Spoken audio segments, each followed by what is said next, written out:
Iran ने Israel पर मिसाइलें दाग दी हैं और एक बार फिर पूरे मिडिल ईस्ट में तनाव चरम पर है। पिछले 2 महीने के सीजफायर में यह पहली बार है जब ईरान ने इजराइल पर हमला किया है। ऐसे में अमेरिका के राष्ट्रपति डोनाल्ड ट्रंप ने इजराइल के प्रधानमंत्री बेंजामिन नेतन्याहू से फोन पर बातचीत की और उन्हें ईरान पर जवाबी हमला करने से रुकने को कहा है।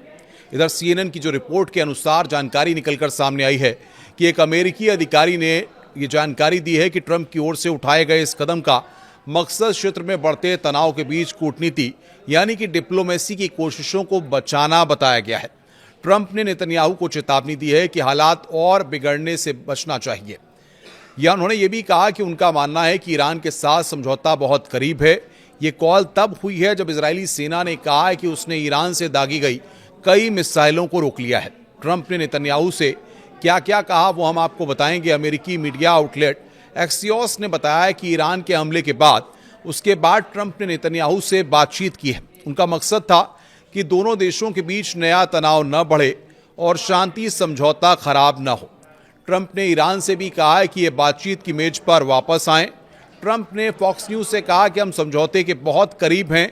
मुझे लगता है कि समझौता अगले हफ्ते सोमवार, मंगलवार या बुधवार तक हो जाएगा और अब ये सब हो रहा है। ट्रंप ने ईरान के हमले को लेकर कहा है कि तुमने अपने मिसाइल दाग दिए हैं, बहुत हुआ, वापस आओ और समझौता करो।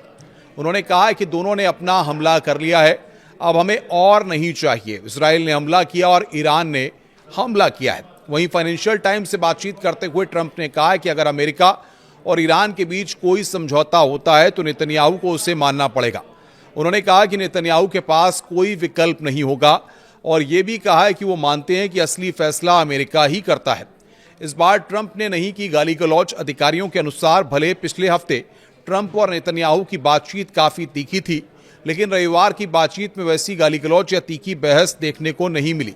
बातचीत से पहले ही ट्रंप ने पत्रकारों के सामने अपनी राय जाहिर कर दी थी कि वो नेतन्याहू को कॉल करने वाले हैं और उन्हें साफ साफ कहेंगे कि कोई जवाबी हमला नहीं करना है। इसलिए माना यह जा रहा है कि उनका संदेश नेतन्याहू के लिए कोई आश्चर्य की बात नहीं था।